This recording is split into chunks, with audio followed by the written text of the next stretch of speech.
go so short?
Have a stop point because we have 20-minute tapes in Porta Pack 4, so somewhere around 15 roughly we'll need to, after a song we'll switch tapes, and then if you want to just back up to the end point fairly close during that same downtime, we can probably be fairly self-contained.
Say a few words and see how your mic's picking your voice up.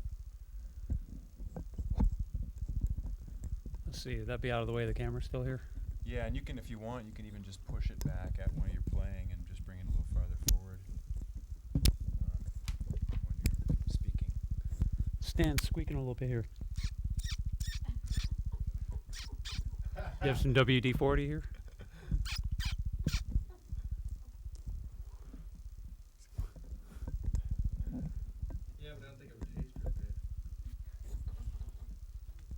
Test 1, 2. I hear a little hum there, Sven. Could you baffle that up there? I see you got the rug here. That's good. Yeah. Do you know that the WD-40 company doesn't do anything else but make WD-40, and that they do $50 billion a year or something like that in WD-40 every year?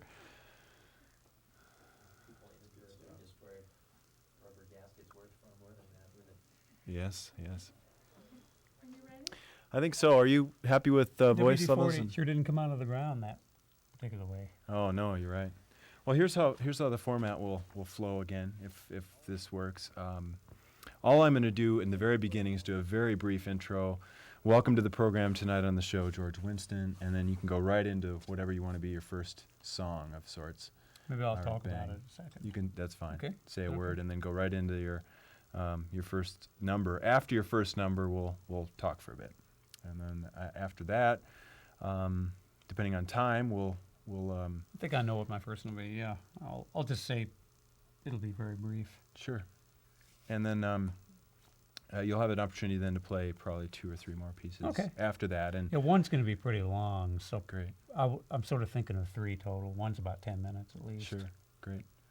Or And maybe then maybe I'll have to edit it out. I mean, it's lasted 40 before, but I'm used to making it 10 or 15 for the concert. that's great. If you want to say anything about each song before you play it, that's great. Okay. So feel free to do that. Did At you some get point, did you get the dates you wanted? yes, I do. I have those. I'm going to mention. We'll have her. Okie dokie. So should I be looking basically there? Just look at you? The other thing is that we are basically videotaping a radio show, so you can pretend the cameras aren't here if you want. Whatever you're most comfortable Okay. with. I'm going to basically look towards this camera in my introduction, and then you can do the same if you like. So if I'm answering you, I'll probably look at you and that camera will pick me up. That's fine. Okay. Great. It's been a while since I've been on TV, other than in hospitals. I play hospitals, but they just have a camera sitting, pointing right at you. So this is like what the non-commercial Right. Public access television in Missoula. and the public television in Billings, maybe. Yeah, there's actually I'm working on some follow-up coverage of the video. At this point, it looks like just the radio in the eastern part of the state is for sure. But okay, Saxon, ready when you are in there.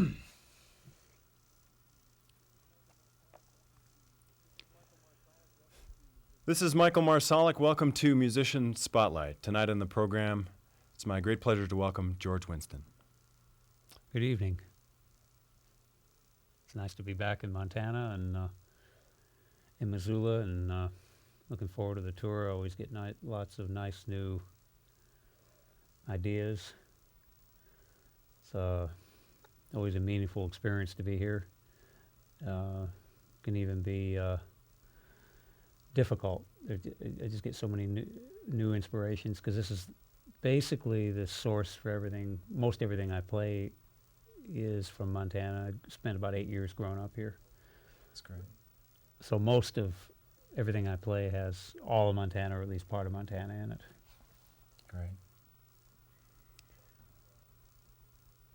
Will you start us off with a song, and we need to talk, I think, a little bit more about your influences about being and growing up in Montana. But Okay. See, this is an old song, both in country and blues and pop, all three, called Carina Carina.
George, it's my pleasure to welcome you back home to Montana. Yeah, it's great to be back. Great. Pull that in just a little closer there. There we go. Well, you've been coming back to Montana regularly, like every other year. I know you do for the past few years, you've been doing a tour through Montana. And you're currently just starting out this week with a tour of 13 Montana cities, and all of the concerts benefiting area food banks. Mm-hmm. And quite a few more shows coming up in Montana. I'll mention that after a little bit. How's it feel to be back in Montana? Oh, great. It's, I can't really describe it. It's great. How many years did you spend in your growing up years here in Montana? You lived in Miles City, is that right? A bit more than 3 Mile City and about 5 in Billings. Great. And so all those pictures and feelings and old friends inhabit things I play. At least part of everything. Sometimes the whole song. It's just how it happens with me. You've done wonderful things with painting Montana through your music over the years, and a lot of your music, you mentioned a little earlier, a lot of your music has been influenced by growing up and living here, and is still an inspiration. I'd like to know a little bit more about how you come about painting these pictures. How does the painter George Winston work when it comes to putting some ideas about this place that we live in into music? It just kind of happens because mainly what I do with music is try to learn music. I studied the late, great New Orleans pianist James Booker for a long time. I'll play something later that was influenced by him. I never really try to compose anything. I'll have fragments and they'll remind me of something when I was growing up. I didn't come back from 1961 to 1983, and I'd even forgotten that some of the pictures were off here. And then I would see certain places, Miles City and Billings, oh, that's this song, and that's this song, and that's the middle of this other song. And it would just, some